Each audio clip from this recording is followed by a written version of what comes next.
Bueno, vamos a empezar a descubrir ese secreto de cómo crecer de manera sostenida las economías de la región.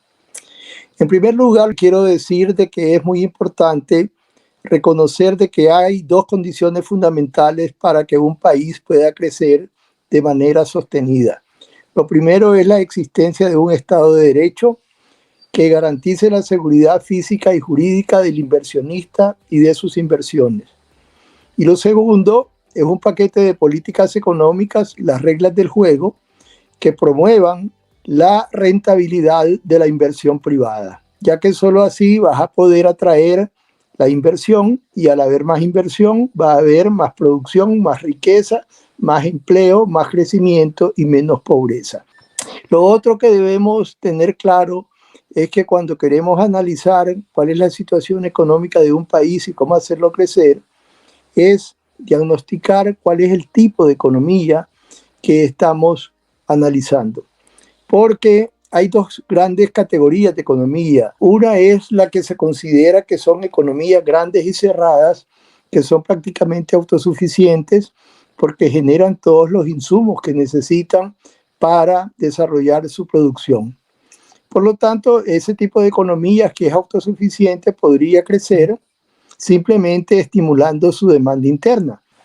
Por el otro lado están las economías centroamericanas y la mayoría de las economías del mundo, que son economías pequeñas y abiertas. Son pequeñas porque el mercado doméstico es pequeño y son pequeñas porque no influyen en los precios internacionales ni de lo que importan ni de lo que exportan. Por el otro lado, son abiertas porque son altamente dependientes de insumos importados. Es muy difícil en estas economías como las centroamericanas encontrar actividades productivas que no dependan de alguna manera de algún insumo importado. Eso significa que este tipo de economías no puede crecer de manera sostenida en el largo plazo, simplemente estimulando la demanda doméstica, la demanda interna. Y por el otro lado, lo que podemos ver es de que la capacidad de crecer de este tipo de economías, curiosamente, depende de su capacidad de importar. Y esto depende fundamentalmente de la disponibilidad de divisas, ya que sin divisas no podemos importar y al no importar no obtenemos los insumos necesarios, no podemos producir y no podemos crecer. El otro elemento que es interesante traerlo a colación es que muchas veces nos presentan un falso dilema entre la estabilidad macroeconómica y el crecimiento económico. Como que si la estabilidad macroeconómica va a ser un obstáculo al crecimiento económico. Y es todo lo contrario, ya que la estabilidad macroeconómica es una condición necesaria para poder crecer. Necesitamos tener déficits fiscales que sean pequeños, reducidos, y si los tenemos, como en casi todos los países existen, que esos déficits fiscales sean financiados sanamente. ¿Qué significa eso? En primer lugar, que sean financiados, si es posible, con recursos que vengan de la cooperación internacional y que muchas veces vienen incluso en condiciones concesionales. En segundo lugar, pues tendríamos que financiar esos déficits fiscales con las reservas internacionales. Pero lo que tenemos que evitar es caer en situaciones en donde los déficits fiscales sean tan grandes y crecientes que tengamos que empezar a financiarlos con emisión inorgánica, es decir, con emisión de moneda local que no esté respaldada por la producción.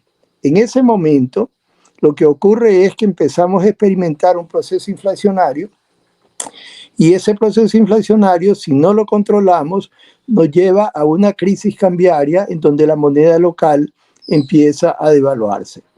Cuando caemos en esa situación, tenemos dos grandes avenidas y aquí esto va a depender, el camino que sigamos, de la filosofía política del gobierno que esté en el poder.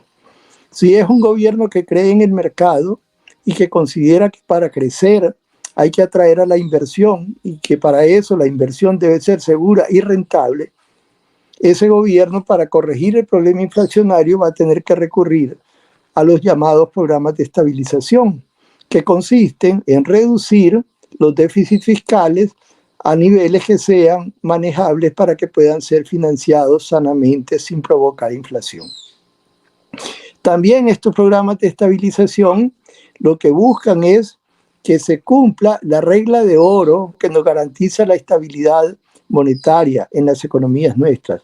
Y es de que el crédito total nominal que va tanto al sector público como al sector privado crezca en términos nominales más o menos al ritmo que crece la producción real.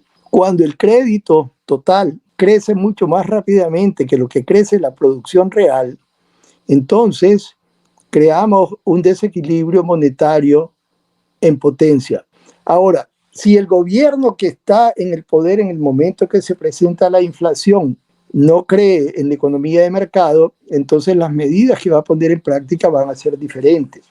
Van a ser controles de precios que lo que van a provocar va a ser escasez y especulación. Van a ser controles cambiarios, los corralitos, para poder proteger los pocos dólares que todavía tengan. Pero la devaluación en el mercado libre va a seguir creciendo.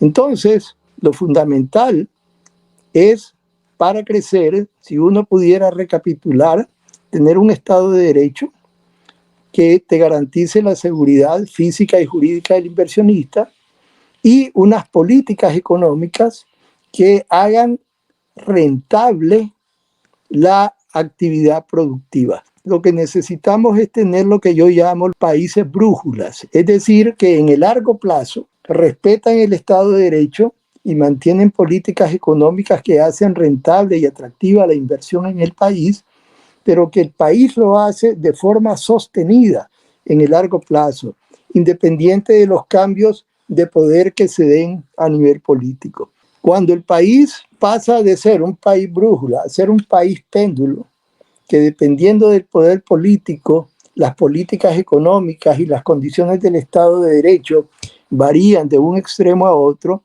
en ese caso ahuyentas la inversión privada. Y al ahuyentar la inversión privada, estás condenando a ese país a no crecer, a no generar empleo, a no generar riqueza y a promover la pobreza.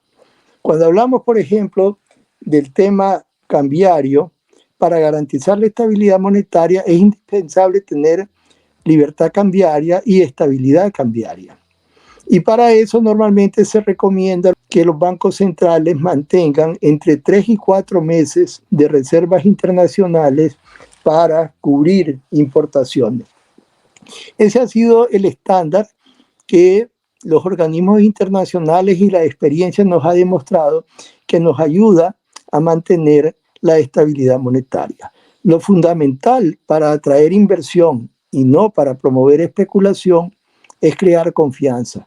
Y esa confianza la creas con el Estado de Derecho y con esas políticas económicas que promuevan la rentabilidad de la inversión y garanticen la estabilidad monetaria del país en el largo plazo. Yo siempre he tenido un lema en mi esquema mental como economista, y es de que no hay mejor política social que una política económica que atraiga la inversión y promueva el empleo. Ahora, esto no significa que puedas tener algunos subsidios, pero siempre y cuando esos subsidios sean financiados sanamente, es decir, sin recurrir a la emisión inorgánica, a la emisión inflacionaria, y que esos subsidios no vayan a crear distorsiones importantes en el mercado. No hay secreto para crecer, es muy sencillo conseguirlo, siendo un país brújula que en el largo plazo y de manera sostenida respete el Estado de Derecho y promueva políticas económicas que hagan atractiva la inversión privada, tanto la nacional como la extranjera.